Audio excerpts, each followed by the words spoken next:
volunteer for the grinding and needle gun team.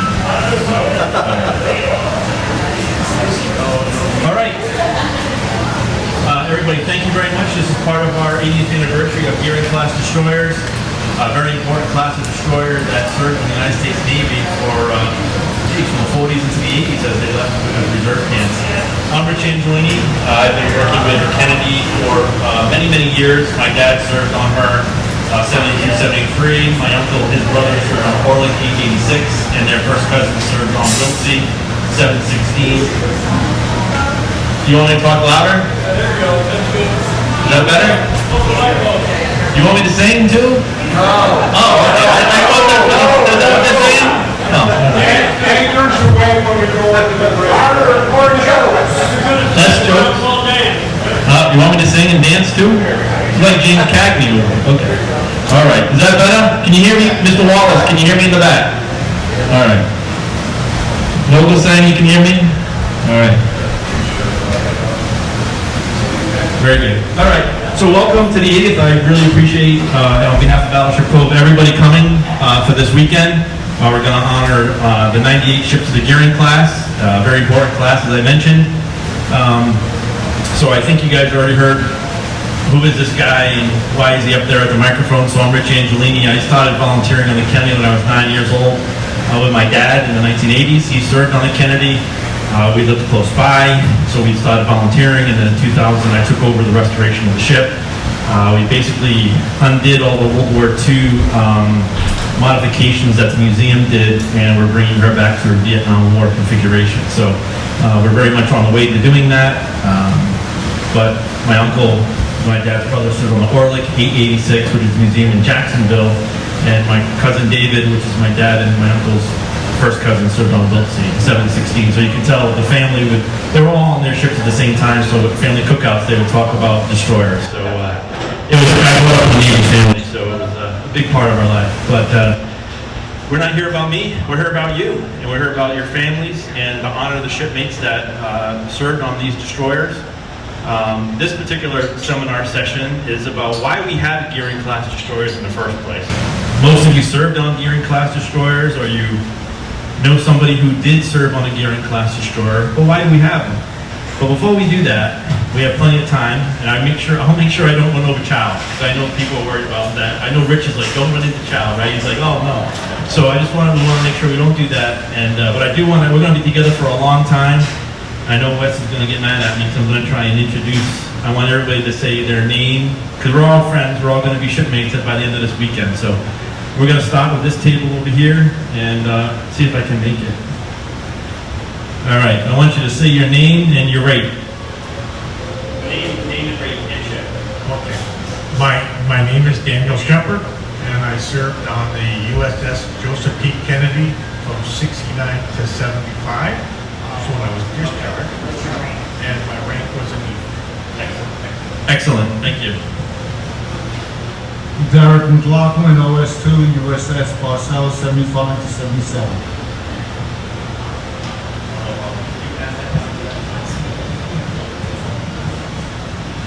Sorry, Wes. Darwin Seatsma, USS James E. Keyes, DD 787, 6872, as electrician's mate. Very good, James Scott, 787. Do I talk louder regular, or do I need a microphone? Microphone.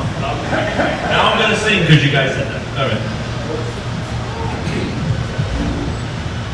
John Morrison, served on the USS Joseph P. Kennedy, 1970 to 1972. Radar operator. I snuck in Tom Smith, AT2, USS Saratoga from 76 to 79. Tom's one of our volunteers. Help restore the Kennedy.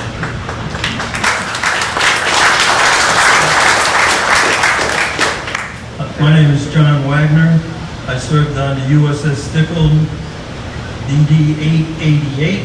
I was a second-class machinist mate, 1967 to 1969 on the Stickle. And John's one of our volunteers too. My name's Don O'Brien. I was a lieutenant junior grade ASW officer on the USS Tickle DD-888 from 69 to 70.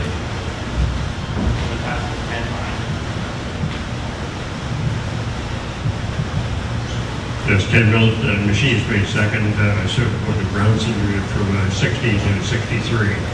And I served 3 months on the Venom, which was a pleasure. I'm John Heslin. I served on the William Seagull DD-763 from 1970 to 1973 as the RD or OS.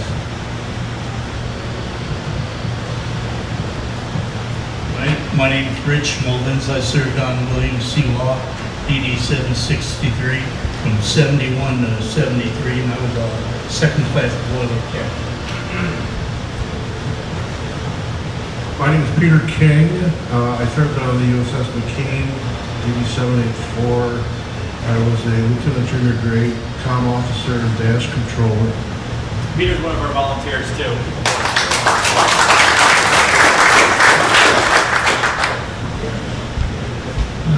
I'm Al Alaska. I served on the USS Turkey DD-783, FTG-2.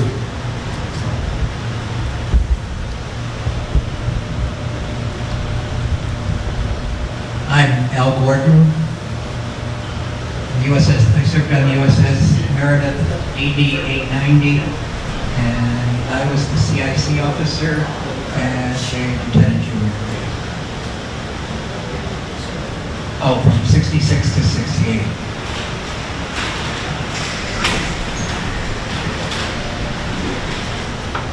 Ed Turner, I served on the Meredith, 66 to 68, ETN 2.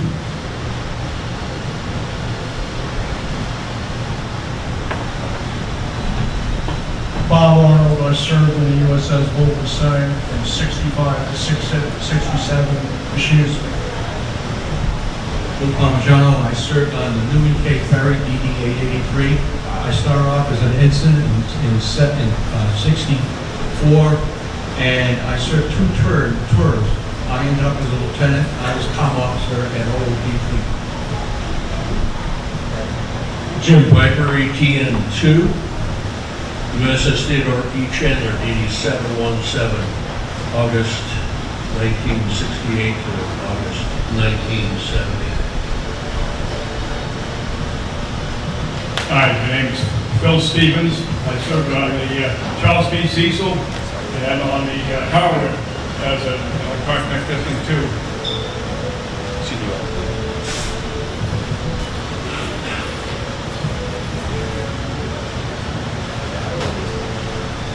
Steve Lane, I retired from the Navy in '98 and machinist base on several ships. I'm here to support my wife.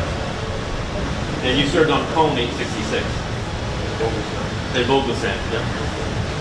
My name is Rochelle Lane. I'm here representing as a honorary shipmate the DD-852, which is a Leatherneck Mason, and it was one of 4 ships that was made here in Quincy. We do have something very special for you for tomorrow, but don't let me forget.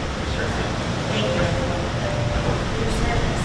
Everybody, I just want to let you know Rochelle's a special guest. She's the niece of she's the niece of Private Leonard F. Mason, lost in Guam, Medal of Honor recipient. So her family is the namesake of DD-852. So we're honored to have her here.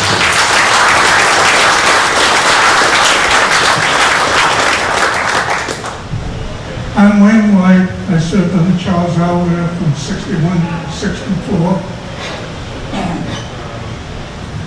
Bill Rossi, Agent 1, served on the USS Cone DD-866 from 72 to 74. We were on the gun line when it all ended, so I'll take credit for Cone. I take credit for ending that war. Thank you. Record was Sonar Attack on the USS Volga from 76 to 77.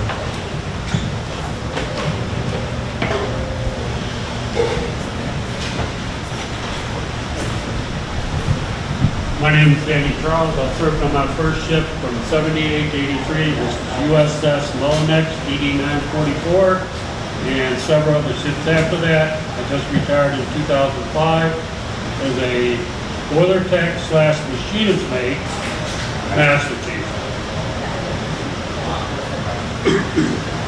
Good morning, Andy Vasquez, boiler tech, second class, USS Vogelsang, 77 to 1982, and then I ended up being commissioned, and I was the last boilers officer on the last battleship, USS Missouri.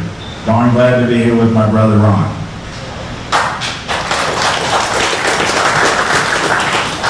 Ron Vasquez, Jumpin' Joey, 72 to 73.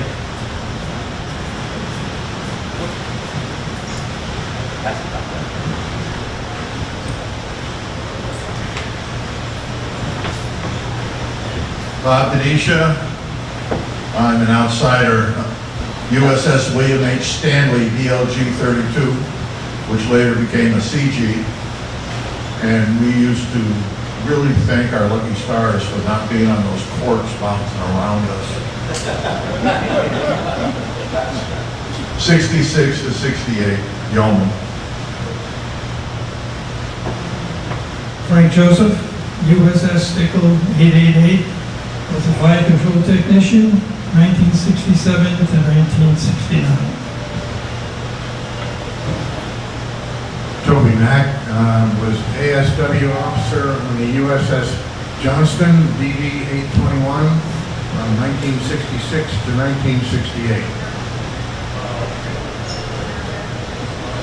My name's Steve Carter, retired Chief Air Traffic Controller aboard USS America Saratoga Enterprise. My connection to this group is my dad was on the commissioning crew for Kennedy in 1945.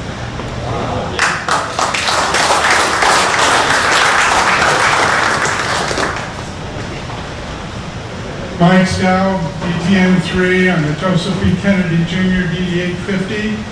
Then ETN 2 on the DLG 7 Loose, which was later a DDG. And then I served my last 2 years on the USS Cone, DD 866 out of Charleston as ET1 and the LPO.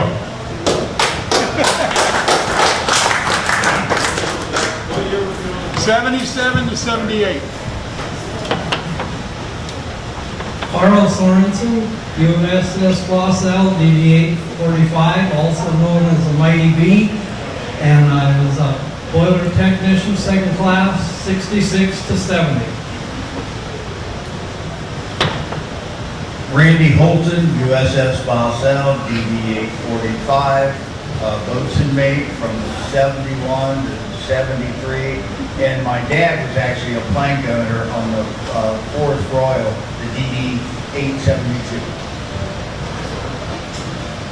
Gerard Buss, I was machinist mate from 70 from Bosell, DD 45, from 76 to 78, and then I went to USS Sutherland, 743, from 78 to 79.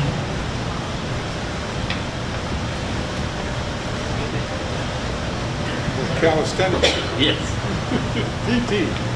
My name is Paul Moran, OS2, USS Charles H. Roon, DD 853.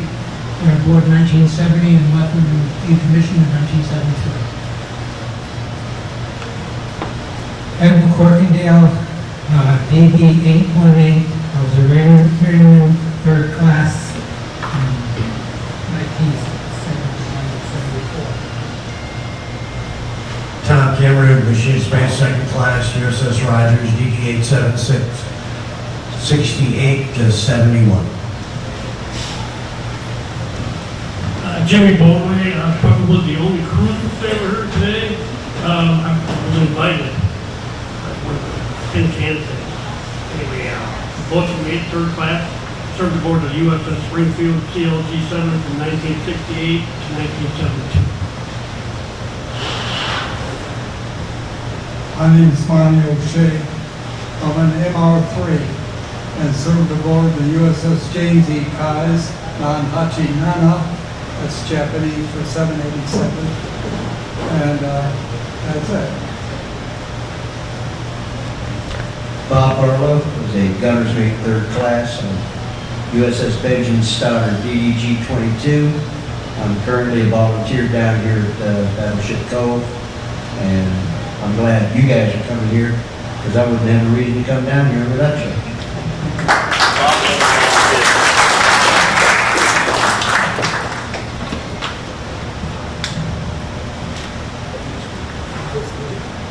Jim, you. James Gay, I'm a volunteer here at Battleship Cove. He's a volunteer on the Kennedy. On the Kennedy.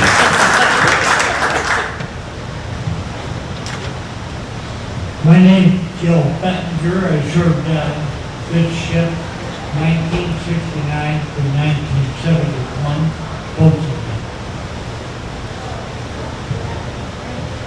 Can my voice speak from me? No, I'm just kidding. Speak loud, Steve. Steve Wallace, Kennedy, 1968, 71, as Rocket Gunners, I said, last. You're a volunteer. Yeah, I'm going to introduce the family as a volunteer. Because their dad. I volunteered back in the 70s, 80s, and 90s. Yeah. My dad. Yeah, and John. And John. And I'm Steve Wallace's younger brother, John. I served in 7 ships, nuclear engineering for some of them. But the first ship I ever got underway on, I was 14 years old. And when the Joseph P. Kennedy Jr. coming out of Charlestown Shipyard, we went through the Cape Cod Canal, ended up in Norfolk. And then my brother gave me a swab and said, hit the deck. So there you go. That's a Cecil. Him.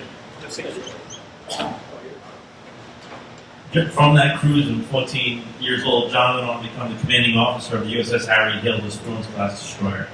The Wallace family, their dad was a full piper sailor, am I correct? Yes. Volunteering, the 3 of them volunteered on the Kennedy as well. So as you can see, there's quite a bit of people that volunteer on the Kennedy. I got Wes behind the camera, Wes Murphy, one of our dedicated volunteers. Greg Williams, who's making sure I don't trip on myself. I appreciate that, Greg.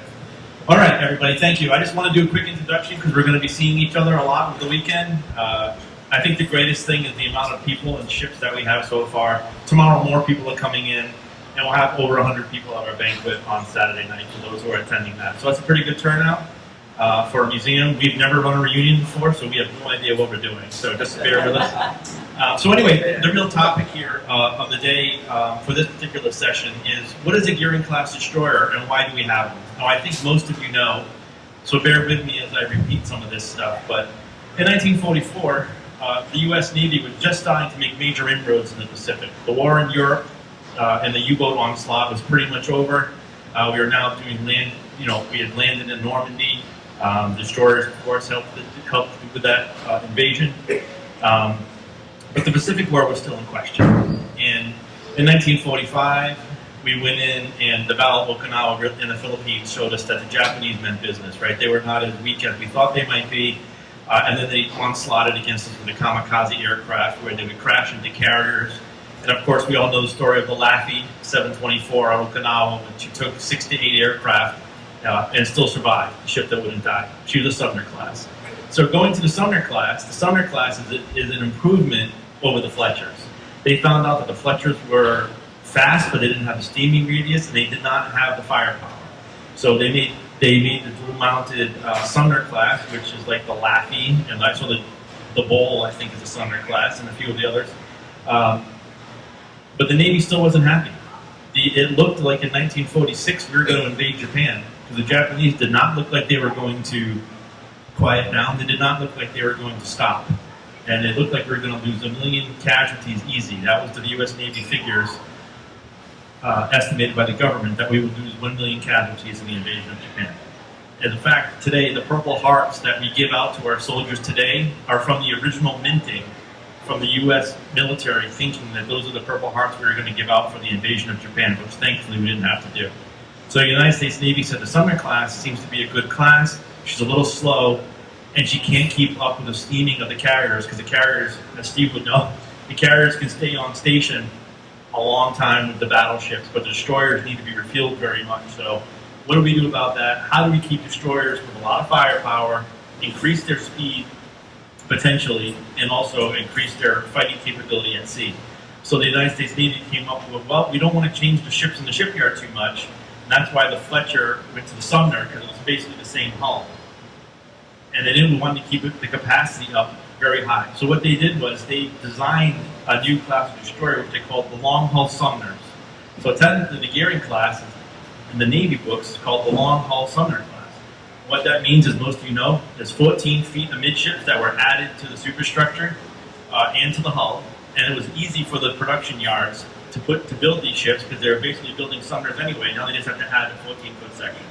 You guys know the 14-foot section has the ASROC deck, right? You see it between the smokestacks, the ASROC deck. Well, underneath, what it really did was add 14 feet of bunkerage for fuel. So now the Gearing-class destroyers are longer, they carry more firepower. They have the 3 triple mount for the 5-inch 38s, coupled with a Mark 37 fire control director, as most of you know. Great firepower, excellent weapon, and they can steam with our carrier and stay on station during the invasion of Japan. Their speed, not much different than the Sumners. That was the only caveat that we had.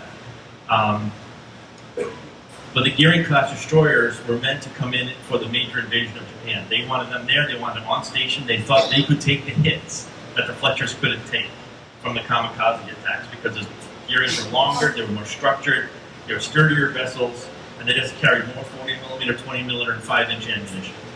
So our U.S. Navy shipyard decided, I think it's time we build these, and let's get them out to the fleet. So the approved design came out, and Gearing was not the first ship. Does anybody know what the first ship was? Does anybody know what the first ship laid down was of the Gearing class? What was the first Gearing-class destroyer laid down in World War II? Do you know? I think it was the Bath May ship, the Fort Knox. You're actually, so you're close, right? So the Frank Knox is the first commissioned Gearing-class destroyer, so you're 100% right. DD-742 is the first Gearing-class destroyer that was commissioned in World War II, and also the first destroyer to make it to the Pacific Fleet in mid-1945 to join the war against Japan.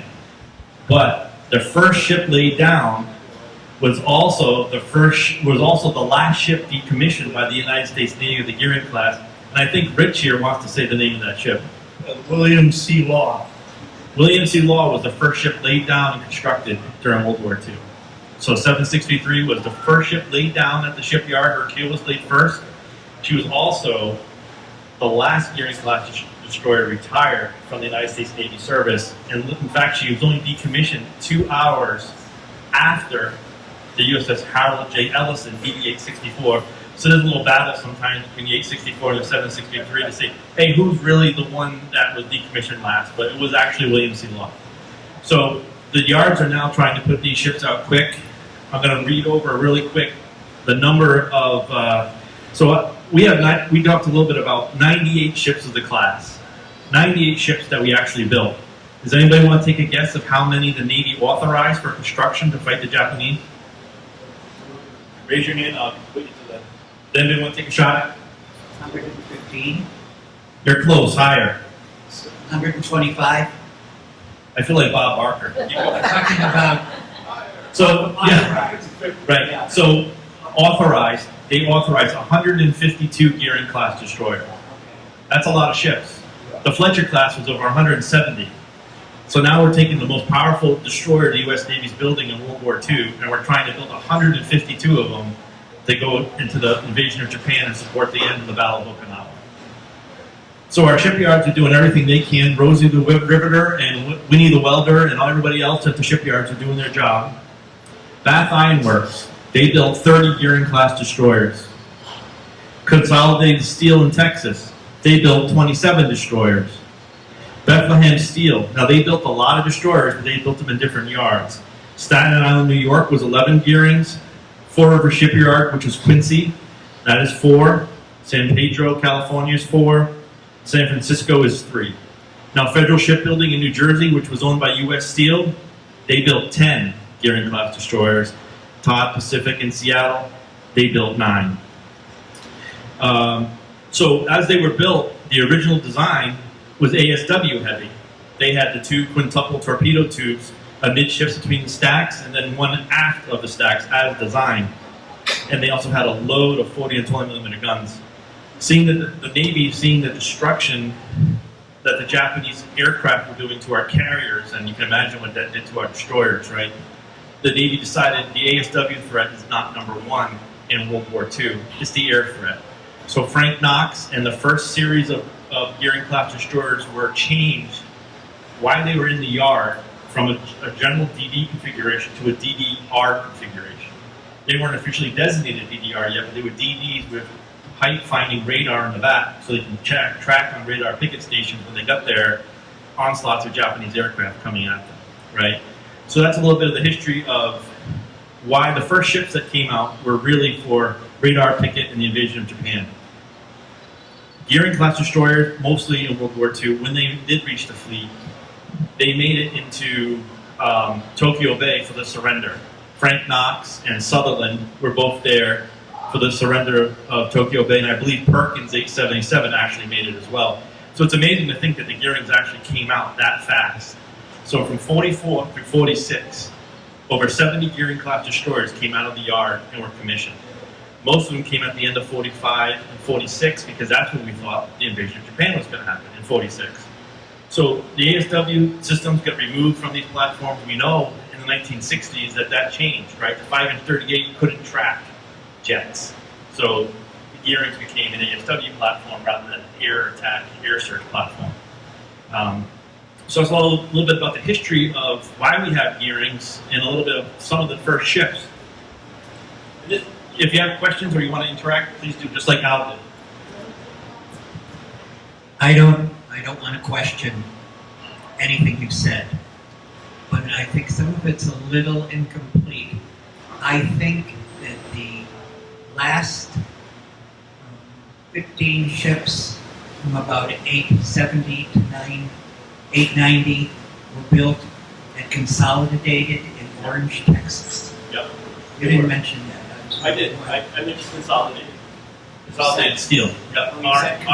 Consolidated in Texas. Yeah. Okay, then I didn't hear it. Yeah, no, that's okay. Maybe I'm not talking loud enough again. But yeah, no. My wife is the first to tell me. Yeah, no, consolidated. I mentioned that consolidated. They built 27 destroyers of the Gearing class, right? Yes. And if you want to add to that, Al, Consolidated actually built Gearing class destroyers faster than anybody else. Yes. So almost all of their ships made it into the war effort. So 890 is not the last Gearing class destroyer. She's just the last hull number authorized. 710 is not the first Gearing class destroyer. She's just the first hull number authorized, right? So it's weird how that works because Timmerman 828 is actually the last Gearing class destroyer commissioned. She was commissioned about 51, 52. So absolutely. So I'm sure the Meredith guys like, hey, we're not the last, because they were in, so they made it. And that, as a matter of fact, I'm going to advise the. So 45 commissioned before the end of the war, 62 by the end of 45, and they had 91 of the class were commissioned by 1946. Lloyd Thomas and Kepler came in 47, and then 4 more DDE conversions like Basil and Carpenter came in 49. Real quick, I'm just going to mention a couple of squadrons that went to World War II to back what Al was saying. Destroyer Squadron 10 was our destroyer squadron of all Gearing class destroyers, and that was made up of DesDiv 19, 20, and 21. Frank Knox, Sutherland, Chevrolet, and Higbee. A lot of these names you guys know from Vietnam, especially Higbee. She's the one who took the hit on her aftermath. DesDiv 20 was Benner, Dennis J. Buckley, Miles C. Fox, and Hawkins, and DesDiv 21 was a Duncan, Henry Tucker, Rogers, and Perkins. So those were the first ones into the fleet. They were actually the first ones at war. Here we have, if anybody was ever wondering, hey, what ships were actually commissioned in our members of the Gearing class? It's all on this chart. Wes went to Staples yesterday and decided it'd be cool to make this. So we made this chart. You're welcome to take a look at it. So 98 ships by 1951 were in the fleet before Korea. So World War II, the Gearing class destroyers were an outcome of the war against Japan and their need for a large, heavily armed destroyer class that could meet the speeds of the aircraft carrier. So what was the number one class of destroyer in World War II? Does anybody know? Gearing. Gearing, right? So they were the strongest. So does anybody have anything they want to add to this? Your dad was a plank owner on the Kennedy. Do you have any stories about the as-builds of these ships and what they went through? Well, the big thing about my dad was, he joined the Navy. He ran away from home. My grandpa worked for the railroad, so he had a pass to go anywhere he wanted. So he jumps on the train, goes down to Chattanooga, and joins the Navy at age 15. And at age 16, he was mounting a 20-millimeter autocannon at Omaha Beach on D-Day. So by the time he got here, he was almost legal. He actually joined the crew in August of 45, August 6, 45, the day they bombed Hiroshima. And what I was asking Rich not long ago was, when did the crew actually move aboard? That's one of the things that we want to know, but I don't know how you'd find that out unless... You have to go to the archive and try to find out when they actually... Yeah. Long before.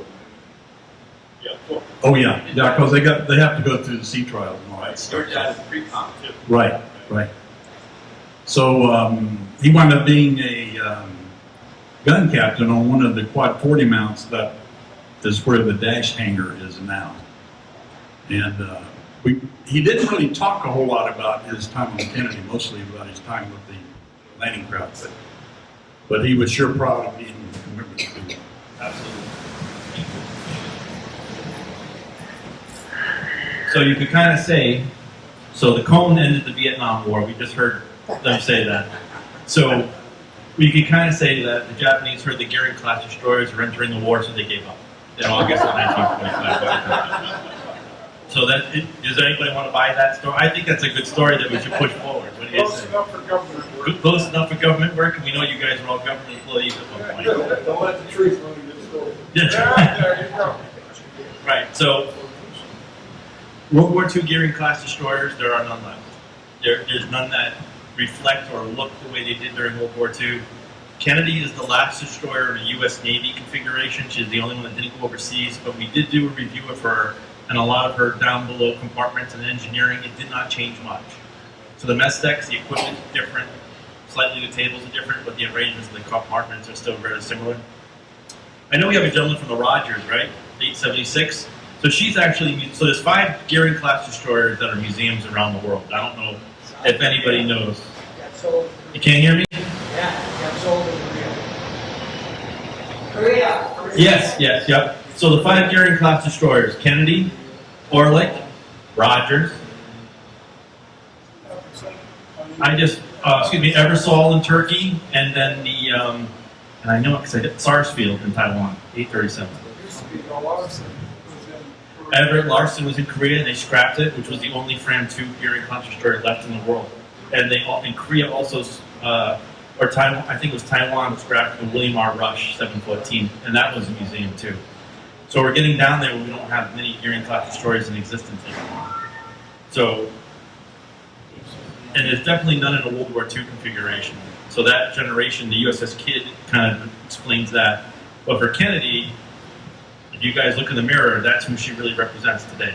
She represents the Cold War. She represents the anti-Soviet things. We'll talk about that a little bit after lunch when we talk about Fram and why we have Fram.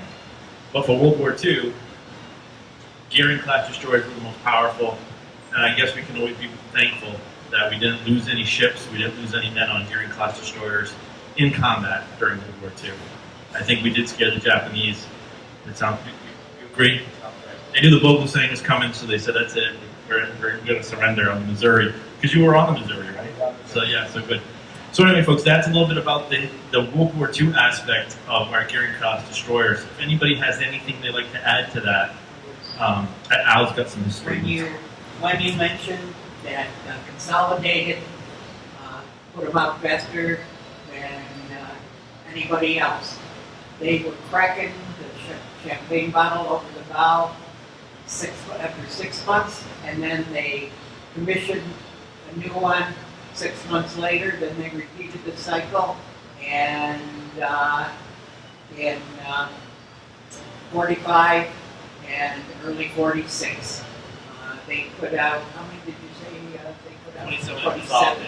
Yeah, and it was bang, and then commission, bang, commission, bang, milk, commission, milk, commission. And they did a good job. So there were a lot of them consolidated ones. Absolutely, absolutely. Yeah, Consolidated was a destroyer yard too, like Bath, right? So Quincy, which built Quincy built the Kennedy, the Robertus, the Mason, and the Roan, the 4 ships. They're not a destroyer yard. They are a carrier yard. They were a battleship yard. So they built destroyers because the Navy needed them. And Quincy, everybody knows who Kilroy is, right? He's a real guy. So Kilroy was actually a building inspector at the Fall River Shipyard at the beginning of World War II, and he used to write his chalk marks on the ship to track, the work that the guys did. And then when they, as the ship were commissioned, sailors obviously have to go into voids and things, and they would see these marks saying Kilroy. And like, how the heck did that get down here? Who's coming down to the, so then it just took off, as Americans do, everything becomes a cultural phenomenon. You know how sailors and GIs are, they stop rumors and all that, right? Scuttlebutt. And so Kilroy took off as a legend. But anyway, so he was those 4 ships. Kilroy was actually at the yard when those 4 gearings were built. But they were they were a carrier yard. They put out Bunker Hill and Wasp and Lexington before the gearings could come out. Just got a question, being from a ship that was slightly more stable. What were the statistics of the gearing length? Gearing class destroyers as built, 390 feet. They're about 40 to 41 foot beam, 41, and they weighed about 20. As built, they were 2450 tons, unloaded. Loaded, you guys, all the stuff that you guys put on your ships, they went well over 3,000. Yeah. All the souvenirs you guys got in the Med in Japan that really loaded those ships up. The Kennedy and Bronson were the only ones making plus knottage when we came back through that hurricane. The only 2 ships. Right. Along with all the stability of the DLGs. Right? So it's actually a true statement. So Kennedy got into, this is not about Kennedy's fault. It's about examples of the gearing class in their service. So in the end of Kennedy's service, she operated with Bronson a lot, 868. They were the only 2 gearing class destroyers in their squadron. They were with Kelch, and they were with Bowen, and they were single screw Knox class frigates that the Navy said, they have air conditioning, they look pretty, they're made of aluminum, it's the future of the Navy. So Kennedy and Bronson are with the squadron, and Luce was with them, the LG-7, because she was flagged for a while. Yep. And they came home, and guess what ships didn't have any problems coming across in heavy seas? I mean, they had problems, but they didn't struggle. So the Knox-class frigates got swamped. We were talking about that. My dad mentioned it to me. Mike mentioned it to me as well, that the fiberglass mounts, and some of them had ASRock mounts on their forecastles too, which were all damaged. As a matter of fact, the ASRock launcher on Kennedy is from Tripp, because Tripp was 1073. She went overseas. She got her ASRock launcher caved in. When they decommissioned Kennedy, they took the real ASRock launcher off and gave us Tripp shell for display, because Tripp couldn't take care of her. So anyway, long story short, in this storm, the ships were asked to stabilize, to try to make it back to Newport. Bowen and Kelch took a lot of damage. Kennedy and Bronson, not so much. The first ships that came into port were the Gearing class destroyers. Guess what? They were the oldest ships in that squadron. So the Gearing class destroyers, people mention them as, they're older, especially during the 60s and 70s, but what's the #1 class of destroyer off Vietnam? Does anybody know? What's the #1 class of destroyer using the gun line off Vietnam? Gearing class. Gearing class. They delivered the mail. Right? So Gearing class was the best fire support vessel that we had off in the Vietnam War. And we had the numbers to prove it, right? We had a big class. So they even though we were joking about their air search radars not working, but the key is the 5-inch 38 system is a everybody wave to Chris Nardi. That's the chief operating officer. All right. So he's in charge of the battleship. So. Anyway, 2 minutes? Okay. So anyway, I just wanted to pass it on. The Luce was a great ship too, but the thing is, Gearing class destroyers, even at their advanced age, and I know John Wagner was telling me on the Sickle, they were down in the engine room and somebody dropped a hammer and went through the bottom of the ship. And there was water coming up. These ships, they still could put out a fight. Their 5-inch gun system was an amazing system, but the real key wasn't the ships, it was you guys. it was the sailors that manned these ships that kept them alive, right? So it took a lot of work.